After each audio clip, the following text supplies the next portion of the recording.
historia hay figuras que parecen destinadas a la grandeza, nacidas y criadas para liderar. Y luego están los enigmas, hombres que surgen de las sombras, cuya existencia misma es un secreto de Estado. En el corazón de la nación más aislada del planeta, un joven regordete y tímido, con una extraña fascinación por el baloncesto y las zapatillas Nike, esperaba su turno. No era el primogénito, no era el favorito, era, para todos los efectos, un segundón. Un príncipe olvidado en una dinastía de dioses vivientes.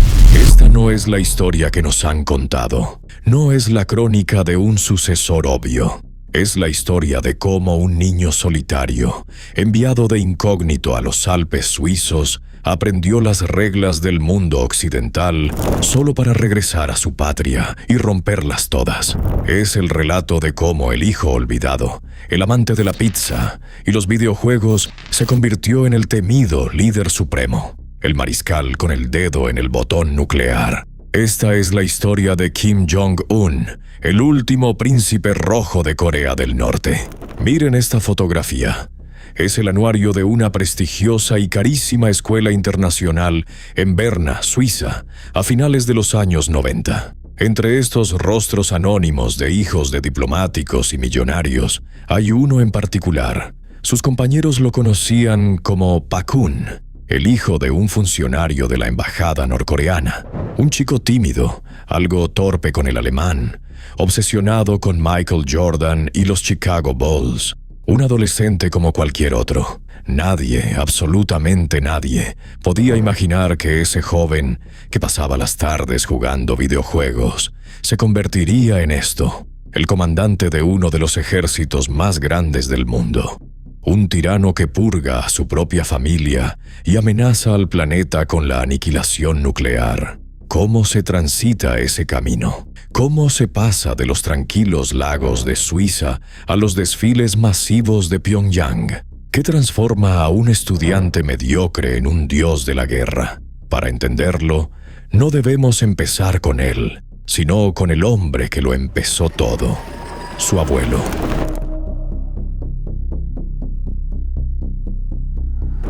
Todo en Corea del Norte comienza y termina con un nombre: Kim Il-sung. No es solo un fundador, es una deidad, el presidente eterno de la República. Su retrato no es una imagen, es un ícono sagrado que vigila cada hogar, cada aula, cada oficina. Kim Il-sung fue un guerrillero que luchó contra la ocupación japonesa. Un líder comunista forjado en la Unión Soviética que regresó a su tierra en 1945 para tomar el poder y 3 años después fundar la República Popular Democrática de Corea. Pero no fundó simplemente un país, fundó una religión. La ideología, juche o autosuficiencia se convirtió en el Evangelio. Una doctrina que aísla a Corea del Norte del mundo, presentándolo como un paraíso socialista puro, asediado por las fuerzas corruptas e imperialistas de Estados Unidos y sus aliados. Bajo esta filosofía, la nación entera se convirtió en una fortaleza gobernada por una sola familia. Kim Il-sung no era un presidente, era un padre para la nación. Y como todo buen patriarca, necesitaba un heredero que continuara su legado sagrado. Su elección fue su hijo, Kim Jong-il, pero la transición no fue automática.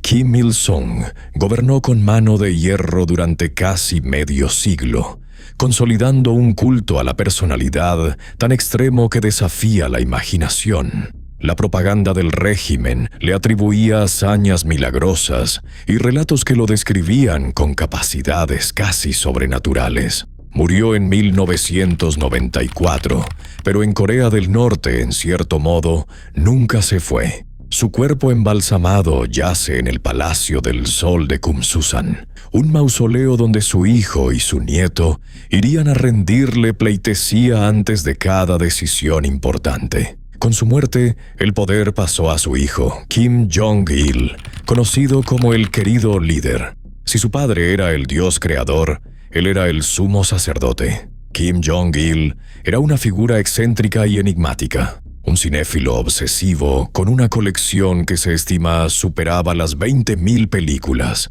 que llegó a secuestrar a un director surcoreano y a su esposa actriz para forzarlos a hacer películas para el régimen. Gobernó durante la época más oscura del país, la gran hambruna de los años 90, conocida como la Ardua Marcha, que se cobró la vida de cientos de miles, quizás millones de norcoreanos.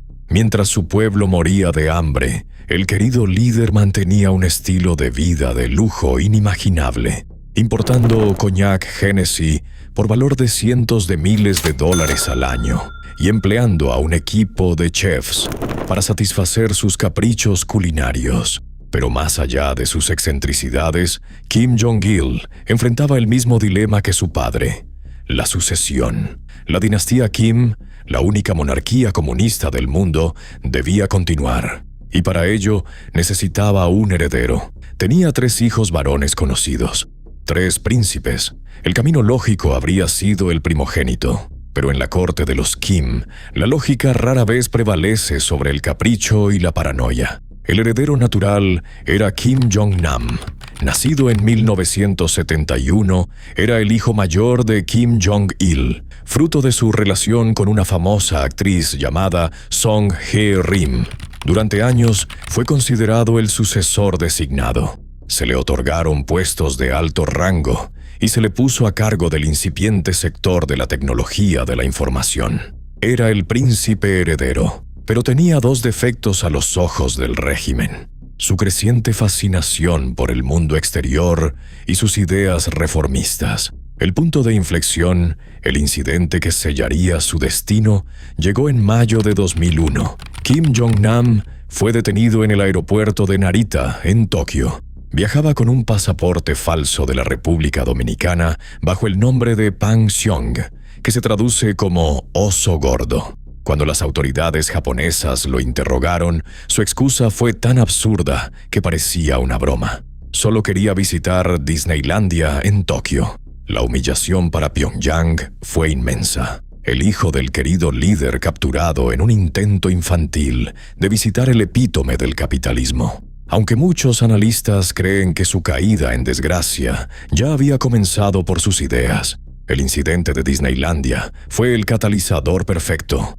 Su padre, furioso, lo desterró. Kim Jong-nam se exilió, viviendo entre Macao y Pekín, convirtiéndose en un crítico ocasional del régimen de su familia. Estaba fuera de juego. El siguiente en la línea era el segundo hijo, Kim Jong-chul, nacido de la misma madre que Kim Jong-un, Ko Jong-hee, una bailarina de ascendencia coreana nacida en Japón.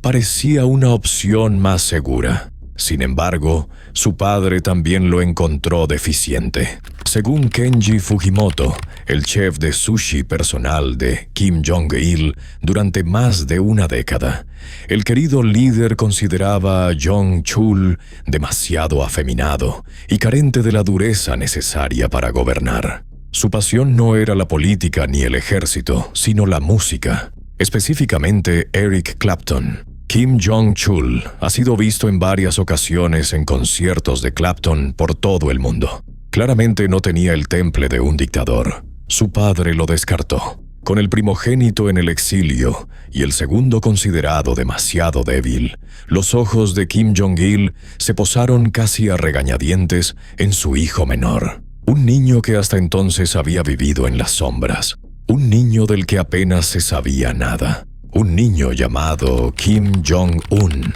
el último recurso, el heredero por descarte.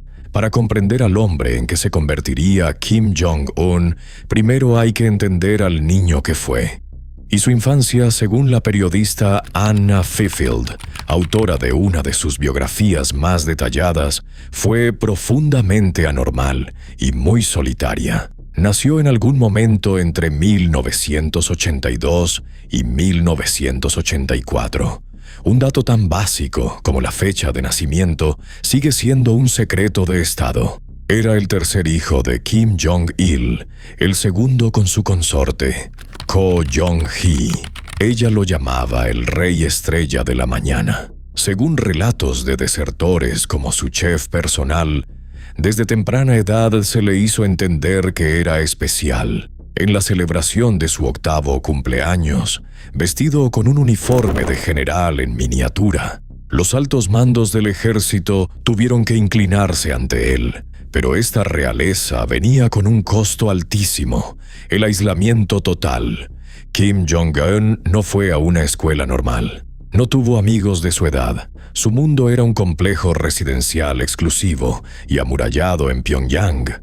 Una jaula de oro que compartía únicamente con sus hermanos. Los tres estaban, en palabras de Fifield, verdaderamente solos. Esta soledad, sin embargo, estaba envuelta en un lujo que desafía la lógica, especialmente en un país que se hundía en la hambruna. Mientras millones luchaban por sobrevivir, el pequeño príncipe vivía rodeado de opulencia. Tenía piscinas, cines y juguetes importados. El chef Fujimoto recuerda que sus palacios eran tan vastos que se desplazaban por los jardines en carritos de golf. El mismo chef cuenta que le regalaron su primer coche a los 7 años, modificado para que pudiera alcanzar los pedales, y que a los 11 años ya llevaba una pistola Colt 45, un símbolo precoz del poder. Comía el sushi más fresco y sopa de aleta de tiburón. Su padre, Kim Jong-il, fomentaba en él un espíritu competitivo y despiadado.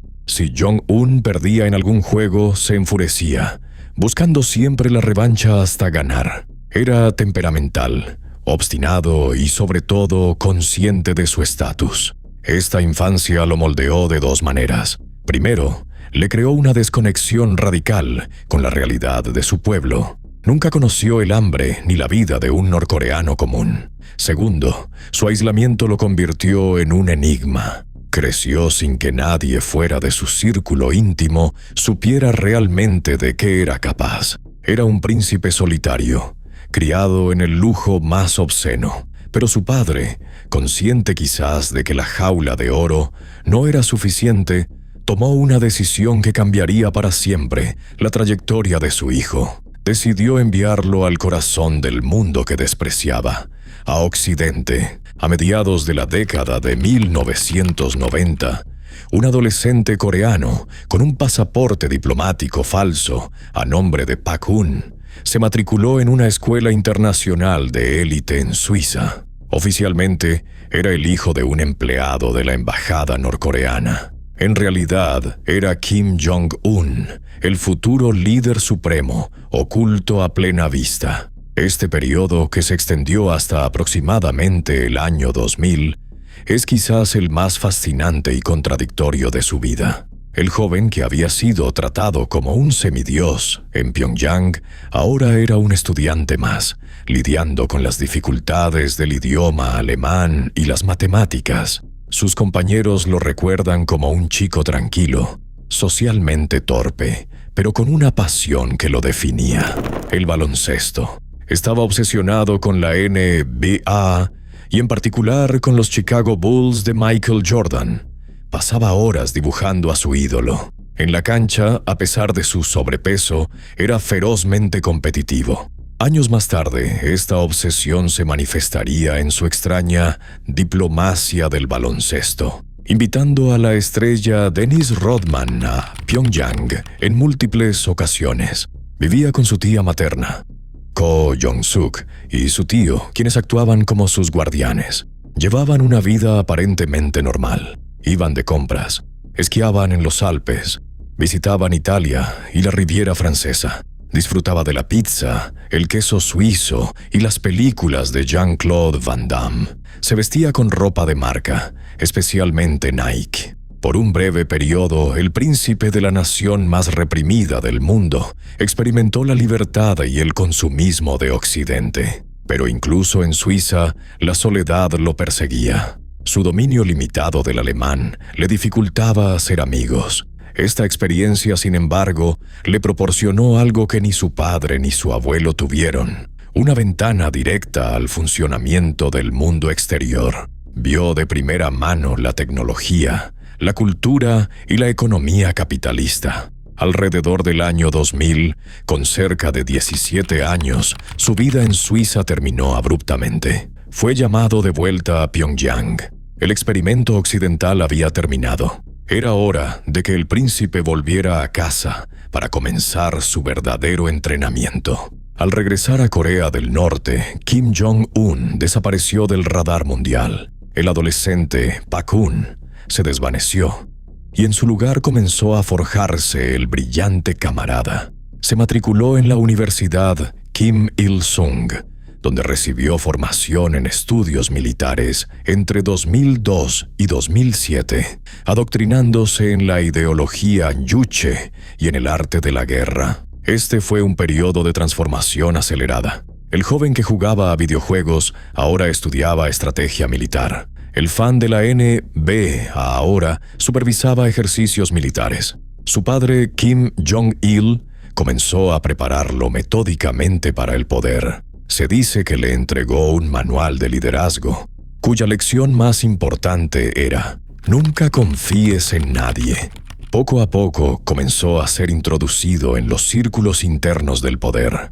Acompañaba a su padre en inspecciones, siempre un paso por detrás, observando, aprendiendo. Su nombre comenzó a aparecer en la propaganda interna. Se compusieron canciones en su honor, llamándolo el joven general. El régimen estaba construyendo un nuevo mito. Una de las estrategias más visibles fue la de moldear su imagen pública para que se pareciera asombrosamente a la de su abuelo. El venerado Kim Il-sung adoptó el mismo corte de pelo, la misma forma de vestir e incluso imitó sus gestos. El mensaje era claro. Este joven era la reencarnación del fundador. En septiembre de 2010, el proceso se hizo oficial. Kim Jong-un fue ascendido al rango de general de 4 estrellas y nombrado vicepresidente de la Comisión Militar Central, a pesar de no tener experiencia militar real. Fue su presentación oficial al mundo como el heredero aparente. Tenía alrededor de 27 o 28 años. Muchos analistas externos eran escépticos. ¿Cómo podría un joven inexperto gobernar a una élite de generales veteranos? ¿Sería un simple títere manipulado por figuras más poderosas como su tío, Jang Song-taek? La respuesta llegaría mucho antes y de forma mucho más brutal de lo que nadie esperaba. El 17 de diciembre de 2011, la historia de Corea del Norte se detuvo. Kim Jong-il, el querido líder, murió de un ataque al corazón. La noticia se anunció 2 días después. Las imágenes que recorrieron el mundo mostraban escenas de histeria colectiva en las calles de Pyongyang. Detrás de este duelo orquestado reinaba la incertidumbre. El heredero, Kim Jong-un, tenía menos de 30 años. El mundo observaba, conteniendo la respiración. ¿Se desataría una lucha de poder? ¿Colapsaría el régimen?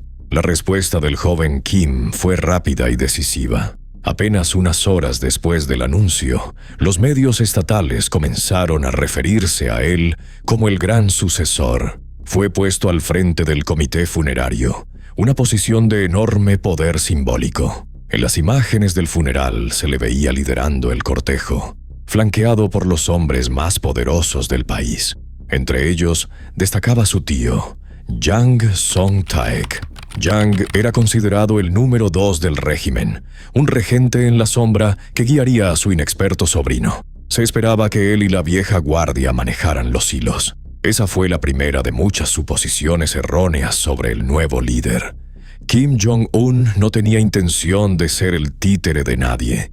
Sabía que para consolidar su poder tenía que ganárselo, y en Pyongyang eso significaba demostrar una crueldad que infundiera miedo.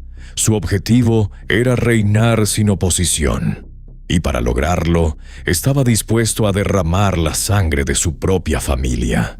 Durante los 2 primeros años, Kim Jong-un pareció seguir el guión. Se apoyó en su tío, Jang Song-taek, quien acumuló poder. Pero bajo la superficie, el joven Kim estaba tejiendo su propia red, esperando el momento para golpear. Ese momento llegó en diciembre de 2013. El mundo quedó atónito cuando la televisión estatal mostró a Jang Song-taek, el segundo hombre más poderoso del país, siendo arrestado en medio de una reunión del Politburó. Fue una humillación pública sin precedentes. Los cargos eran una letanía de traición. La agencia estatal lo calificó de escoria humana, peor que un perro, acusándolo de planear un golpe de Estado y hasta de aplaudir a medias durante los discursos de su sobrino. 4 días después, se anunció su ejecución. Los rumores sobre el método exacto son espeluznantes y no están verificados. Pero el mensaje fue inequívoco y aterrador. Nadie estaba a salvo. La purga que siguió fue masiva. Cientos de funcionarios vinculados a Jang fueron ejecutados o enviados a campos de prisioneros. Kim Jong-un había decapitado a toda una facción de la élite, pero quedaba un cabo suelto: su medio hermano exiliado.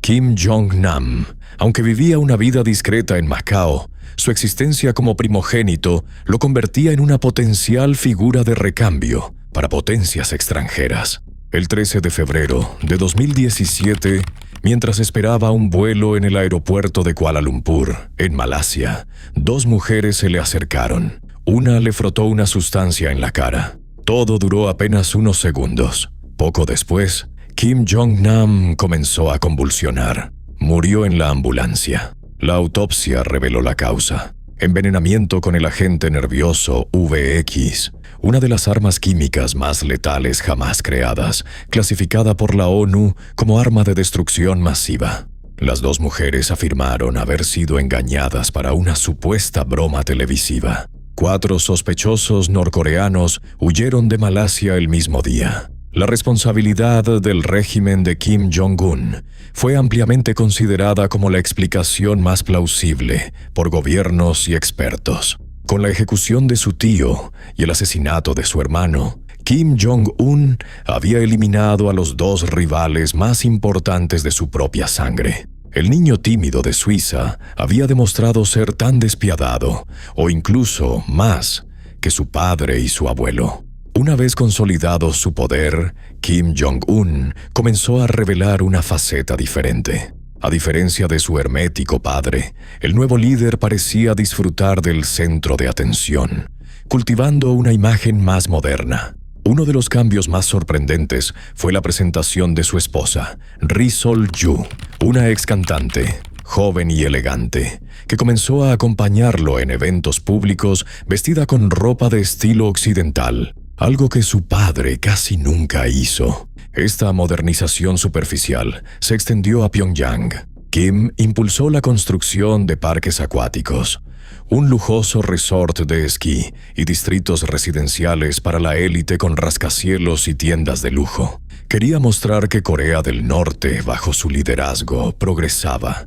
Pero esta fachada de modernidad era solo eso, una fachada. Detrás de los parques acuáticos y las sonrisas de la primera dama, la brutalidad del régimen continuaba. Los campos de prisioneros seguían funcionando y el control sobre la población se intensificaba. La opulencia de la capital contrastaba brutalmente con la pobreza en las zonas rurales. Kim Jong-un demostró ser un maestro de la dualidad. Podía aparecer en un concierto pop con su esposa una semana y supervisar el lanzamiento de un misil balístico la siguiente. Entendió, quizás gracias a sus años en Occidente, el poder de la imagen, mientras al mismo tiempo aceleraba su programa más peligroso: la búsqueda de un arsenal nuclear. Para Kim Jong-un, las armas nucleares nunca fueron una simple moneda de cambio. Eran su póliza de seguro de vida.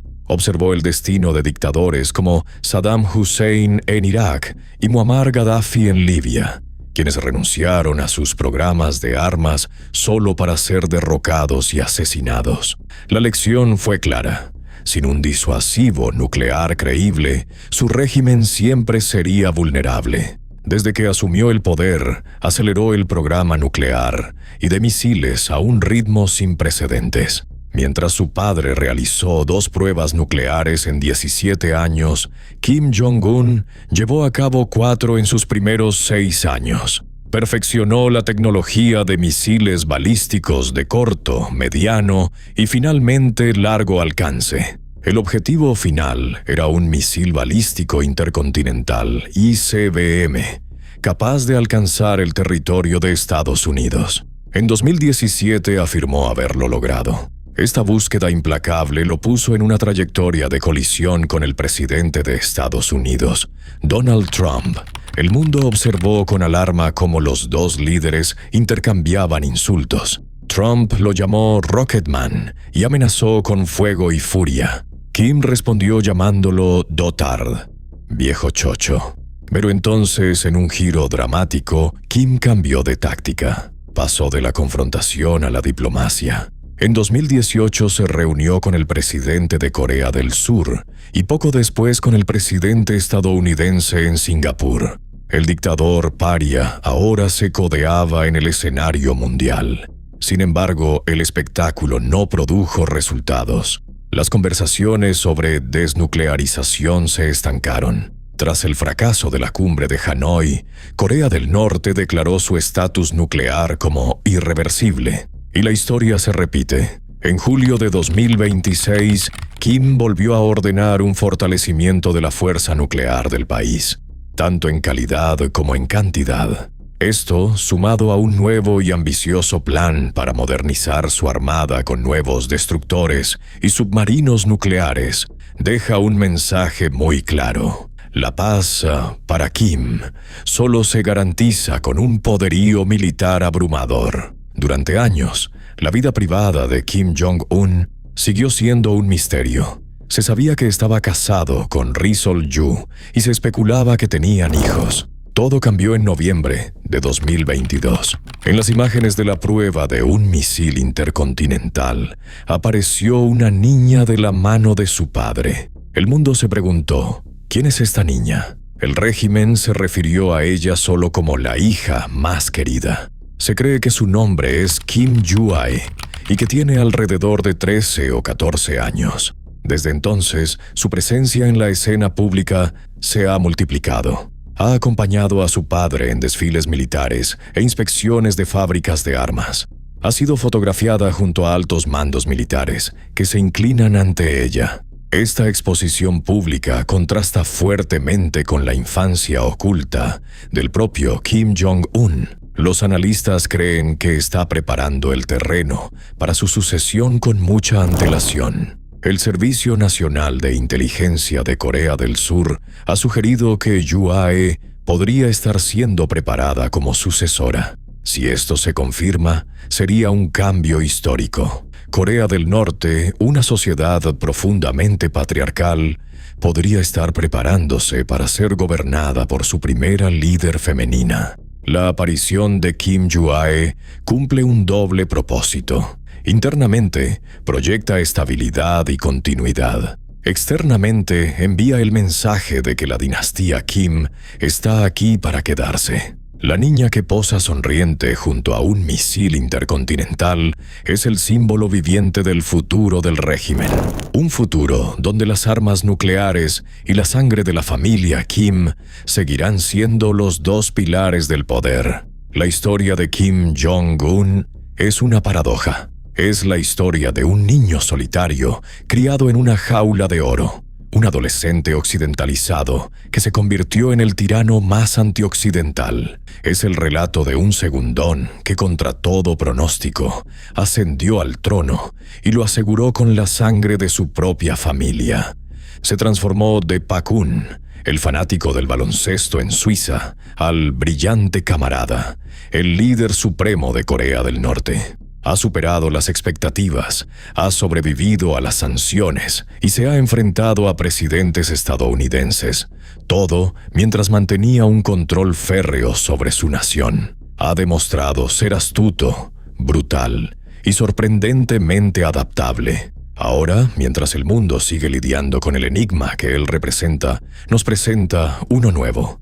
Su hija, la posible heredera. El príncipe rojo que nadie vio venir podría estar preparando el camino para una futura reina roja. La dinastía, que ha definido a Corea del Norte durante más de 7 décadas, se prepara para continuar. Y su historia, lejos de terminar, parece que solo está comenzando a escribir su próximo e impredecible capítulo.